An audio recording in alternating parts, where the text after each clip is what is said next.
aquí en esta reunión de amigos, de compañeros, y además de haber leído realmente el proyecto Umbral. He tomado la satisfacción de leer.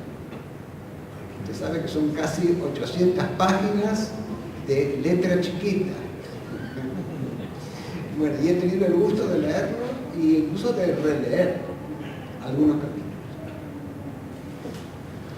Y bueno, he escrito algunas palabritas sobre este importante material que ya han divulgado también los compañeros que han hablado de el proyecto Umbral no es una idea que confunde la realidad con la ficción.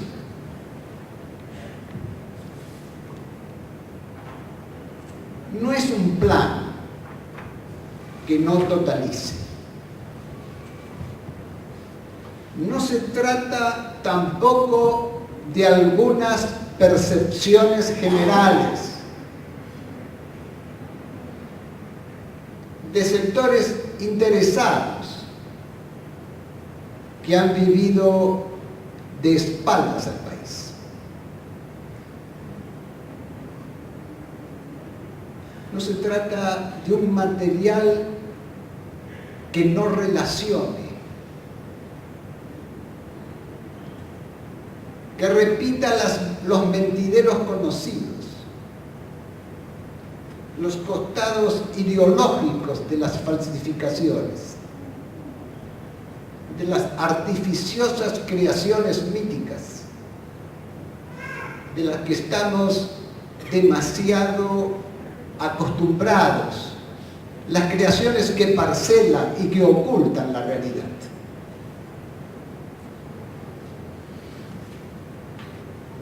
No juega con cifras imaginarias, no inventa la crisis,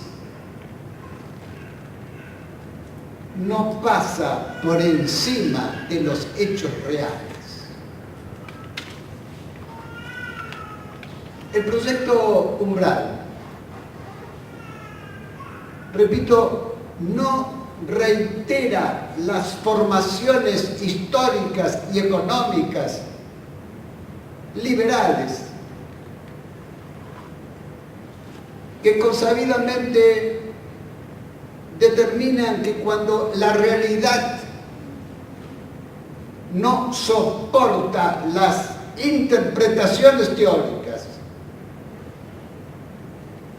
debe alterarse la realidad para componerla según los supuestos previos preestablecidos. Los supuestos previos que primero sientan la premisa y luego ensayan la demostración.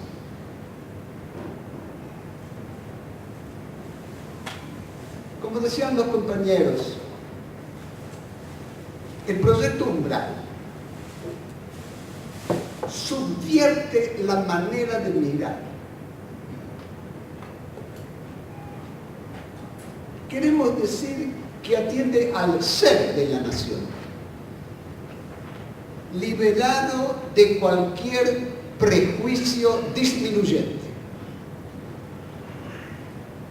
Así, la discusión de la historia argentina no significa exaltar dogmatismos, sino cancelar los mitos utilizados por la historiografía oficial para justificar la dependencia. Una historia sin sonceras, entonces, como gustaba decir a Jauretche, para aquilatar que las adulteraciones de esa historia constituyen un sistema, los elementos de una pedagogía destinada a impedir que el pensamiento nacional se elabore desde los hechos reales. En cualquier caso, desde las comprobaciones y desde las experiencias. Porque sin la práctica de los argentinos, sin la práctica de las constataciones empíricas, impera la seducción ideológica, la abstracción y la prepotencia libresca, manías que la limitan a deducir de la última moda intelectual, de la última fórmula importada, para decretar la derogación de la realidad que no encaja.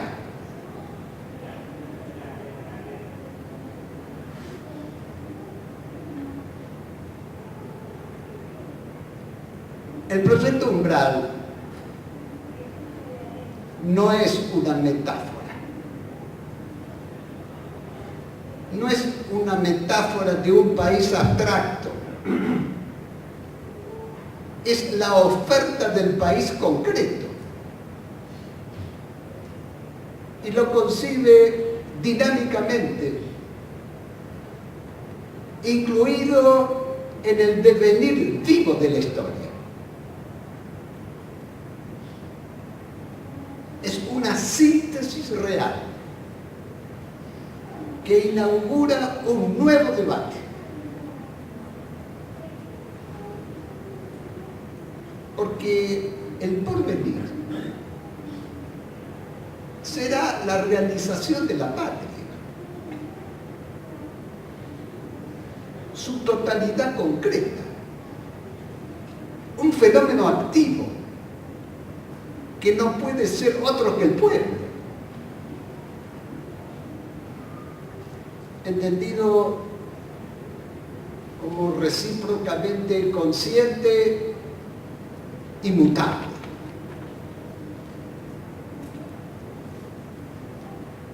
El proyecto Umbral, además, no es un manual de arquetipos paradójicos que prefiere la idea del argentino a la del argentino real, o la sociedad imaginada a la sociedad contingente, o lo externo a lo interno, el mundo de las apariencias, el adjetivo al sustantivo,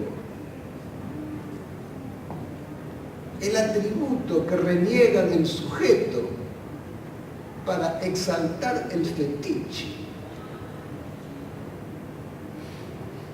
que privilegia las instituciones por encima de la práctica popular.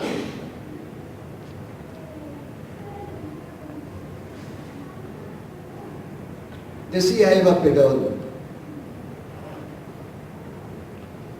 solo el pueblo salvará al pueblo.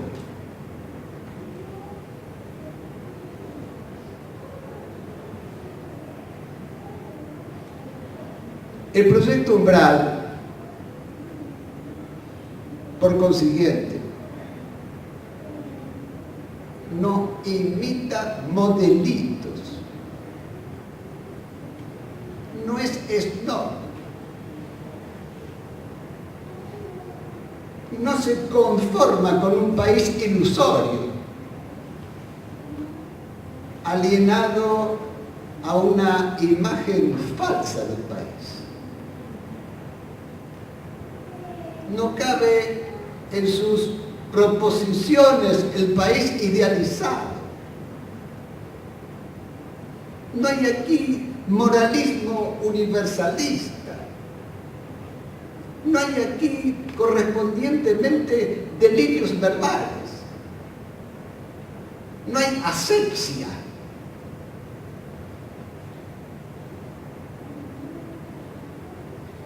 El proyecto no se goza con los fetiches de la civilización colonial. No adolece del pecado de idealidad y menos de artificiales convenciones. Es decir, de ilusiones desvinculadas de la realidad objetiva, de la falsa conciencia, de la corruptela de las imágenes falsas y de las brumas ideológicas. Postula un proyecto argentino que no se fuga del país por falta de correspondencia entre la estructura lógica mediante la cual explica la realidad y la estructura de esa misma realidad. Es un proyecto sin esmaltes culturales, exento de formalismos, exento del a priori, de la idea predeterminada, de la analogía, lo transitorio y del universalismo estático, libre de idearios inmovilizados, del país hipotético, la idea a priorística peyorativa de lo propio.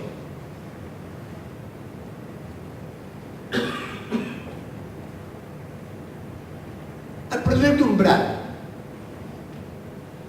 le preocupa solamente la realidad próxima a conocer por la praxis permanente, por las creaciones colectivas de la cultura y por la nación entendida como una totalidad en movimiento que se genera y desarrolla con el pueblo como sujeto.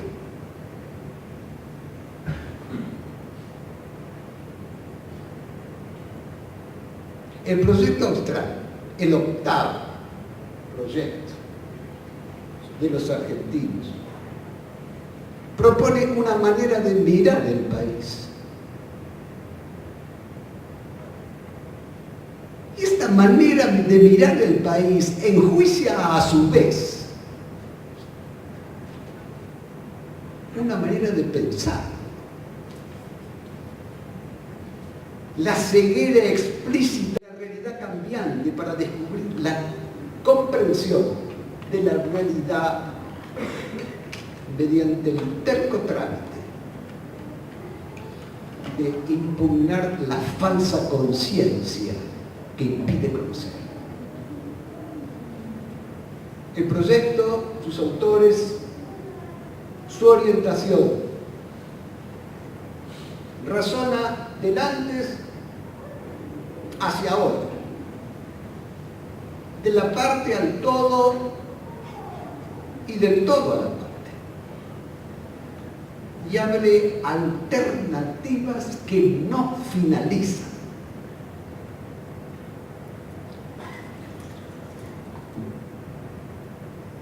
Para terminar,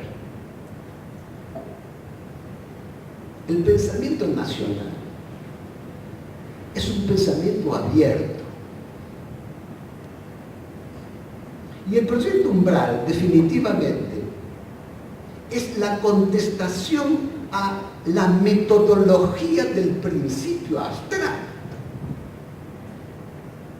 que excluye la significancia múltiple de la realidad. Y de este modo se ciñe a una especulación vacía e incomprensible. El proyecto que presentamos esta noche despliega la metodología de la conciencia nacional. Desarrolla una teoría del conocimiento y de la militancia y vulnera epistemológicamente a la falsa conciencia de la alienación cosmopolita y colonial.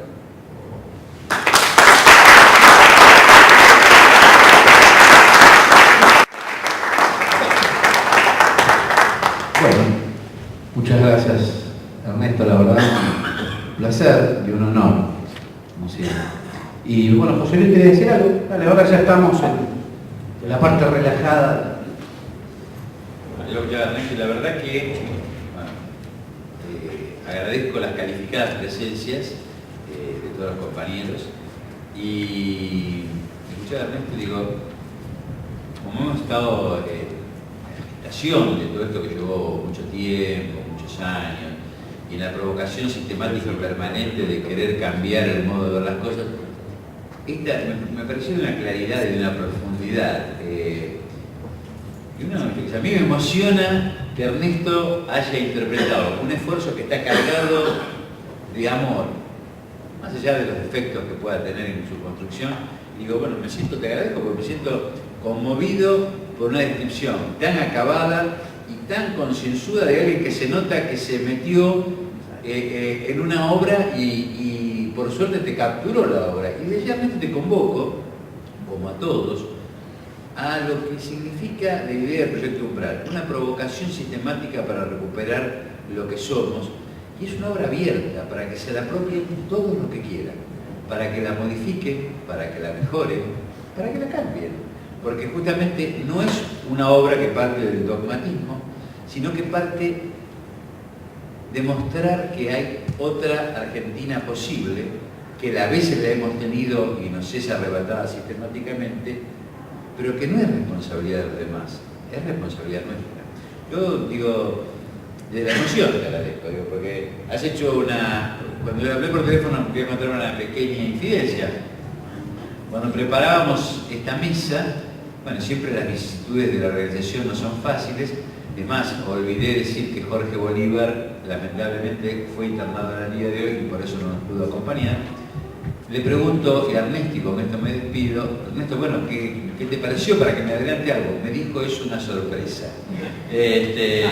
Obviamente no me podía decir por teléfono con la profundidad de la enjundia con lo que acaba de explicar. Bueno, yo le agradezco a Ernesto y en Ernesto a todos este hecho simbólico, porque pensar los 14 siglos de historia, en el momento en que la Feria del Libro festeja el bicentenario, me parece un hecho simbólico. Le voy a pedir a nuestro amigo, a nuestro historiador y hombre de la vuelta obligado, digamos, que tan claramente le escuché explicar en la Casa de Gobierno esa historia oculta, también desaparecida, por qué razón había sido escondida y desaparecida por los argentinos, que quizás con este símbolo de lo que fue la vuelta obligado, que se nos escatimó como parte de lo que somos, también hagas el cierre del broche de oro de este debate de hoy.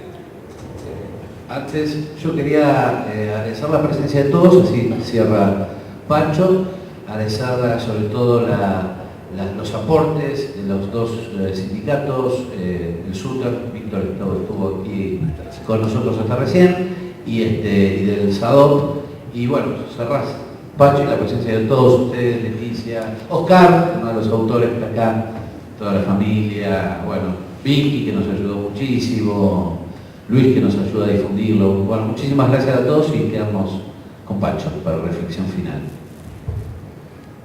Me impresiona un poco esto, porque yo vine como muy ocupado en muchas cosas y tengo la impresión de que como si hubiera sucedido algo histórico, ¿no?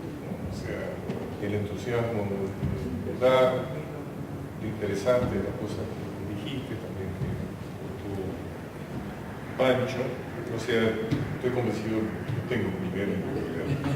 No, es cierto, porque sin duda es un trabajo intelectual profundo, de cambio, de modificación, que por lo que escuchaba es necesario, ¿no?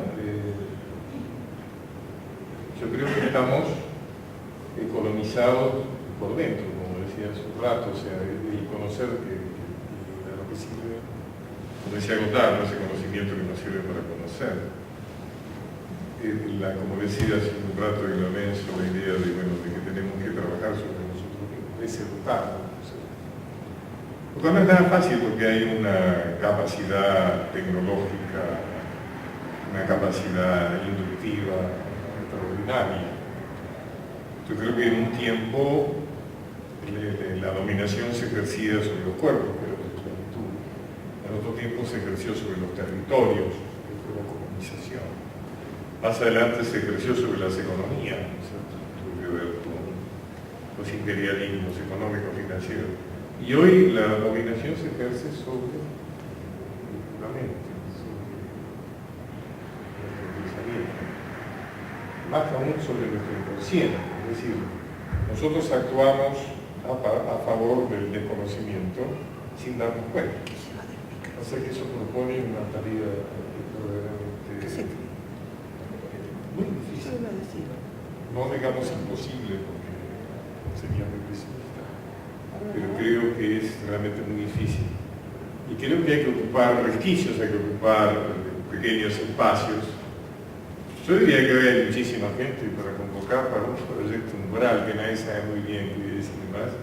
Me parece que hay mucha gente, mucha más gente que la que puede convocar algo muy conocido, muy difundido, ¿no? Es decir, creo que esto es la más importante significada que decía recién Pancho. Yo creo que seguramente esto no es un libro banal, no es una receta. Creo que, como dije hace un rato, y lamento porque tiene algo de exigencia, pero creo que hay que seguir trabajando en esto. Ustedes que han sido los discípulos, no se puede abandonar esto. Parecería que esto le da cierta forma a la profecía muy bien Godard, ¿no es cierto? Una estructura, un albergue, digamos, ¿no? Una posibilidad no solo doctrinaria, sino también inclusive espiritual, ¿no es cierto? De abordar un tema fundamental. Perdón, ¿no se puede arribar al micrófono? Que no se escuchaba. Está hablando para ustedes. La última No se escucha, me lo dice ahora cuando terminé, me rompí la cabeza tratando de decir algo más sobre el Bueno, no fue nada demasiado importante. Yo para terminar quiero preguntar por qué está, pero imagino por qué está la puerta del sol en la tapa. Este libro realmente es un libro de elaboración colectiva. Cada uno aportó, ¿nos escucha? El aporte de Tiwanaku justamente es tan simbólico como lo que acaba de decir hoy. Digo, creo que hay bisagras de la historia y hay lugares simbólicos. El aporte de Tiwanaku representa una expresión cultural desaparecida que tiene más de 14 siglos y de la que la Argentina es parte. Porque es parte de un pedazo de esa patria sin frontera, cuyos límites, como decía Perón, están en la imaginación de los hombres.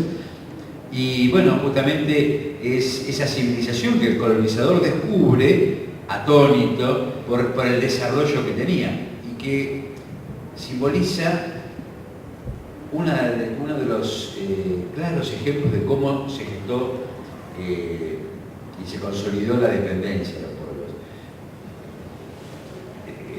Su dios era un dios blanco, Viracocha, de tez blanca, alto, barbado, que portaba una cruz.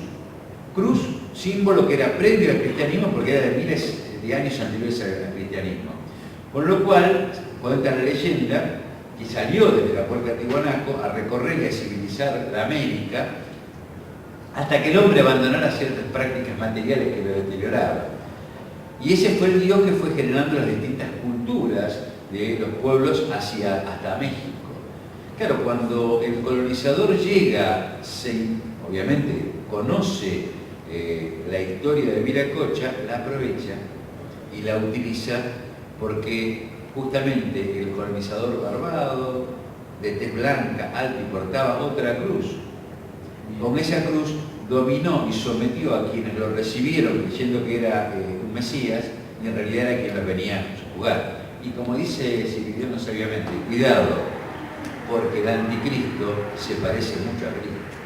Bueno, esto de alguna manera, la puerta de Tiwanaku es recordarnos que tenemos un origen muy profundo, muy distante, muy rico, y es como bien decía Pancho, a Pancho le tocó nada más y nada menos que trabajar con los primeros habitantes, que él tiene también mucho compromiso en esta parte histórica más desarrollada, porque lo que nos demuestra que esa forma de vida, de organización, no era la europea, era la propia, de la cual tenemos que rescatar una identidad que nos pertenece, de donde nosotros también venimos. Ese es el símbolo. Además, la puerta de Tiwanaku estaba en territorio nuestro, que era el Alto Perú, ¿no es cierto? Y además ahí es donde elige Castelli y Bernardo de Monteagudo para dar su proclama de libertad a los indios de la zona. Además, otra cosa interesante de la puerta de Tiwanaku es chica, es pequeña, no tiene gran altura, parece sí que los folletos turísticos la agrandan para que parezca más significativa. Y es interesante por la enorme significación que tiene. Y no necesitaron hacer una catedral de San Pedro. Una cosa muy interesante que, vean, perdón, esto ya se convirtió en un diálogo, pero diálogo entre todos. Y ahora lo dejamos a Pancho y el resto le quedan 10 minutos. Vos decís algo muy interesante. Bueno, es tan simbólico la puerta de Tiwanaku de los relatos históricos y de los acontecimientos habidos. Bueno, Evo Morales jura en la puerta de Tiwanaku. Qué interesante, porque a veces, cuando yo hablaba al principio de los 3 registros humanos, ¿no? Es decir, el deseo, el de la razón y de la voluntad, valores o espiritualidad, hay mucha gente que confunde espiritualidad con sotana, y a partir de lo cual desarmoniza y desarticula al ser en su plenitud. Evo Morales es un presidente latinoamericano que jura por sus ancestros y por los espíritus. O sea, justamente va a la puerta de Tiwanaku en busca de exteriorizar simbólicamente la armonía del ser que la expresa. Y digo, me parece, son provocaciones inconclusas, simplemente como para puertas que abrimos para seguir pensando, ¿no? Yo he sido embajador en Bolivia en gestión de un presidente que no sabía hablar castellano, de Boni Sánchez Lozada, que hablaba como un norteamericano recién llegado a cosa, presidente de Bolivia. El contraste entre Sánchez Lozada y Evo Morales es el problema. Ernesto. Pero tenemos que mirar al futuro. ¿Sí, seguro? Dijo que... Sí, señora. ¿Ahí? Cerra vos que sos. No nos emociones tanto. No, por favor. No, me agradó profundamente esta reunión, creo que están todos contentos. Ha sido satisfactorio. Primero, en mi caso, después de haber leído ese libro, son 10 libros. Y después poder haberlo presentado, haber obtenido estas palabras dichas. Además, la mesa ha sido muy amable, estamos todos muy contentos y creo que seguimos con ganas de hacer cosas, ganas de seguir peleando y ganas de tener una Argentina más justa, más libre, más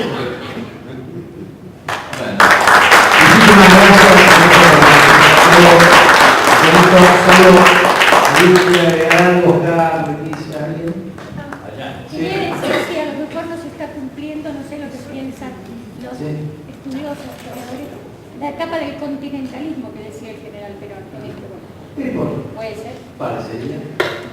Parecería por lo menos las relaciones son cada vez más serias y profundas. Sí. No, yo quería aludir porque me impresionó eso de deseducar.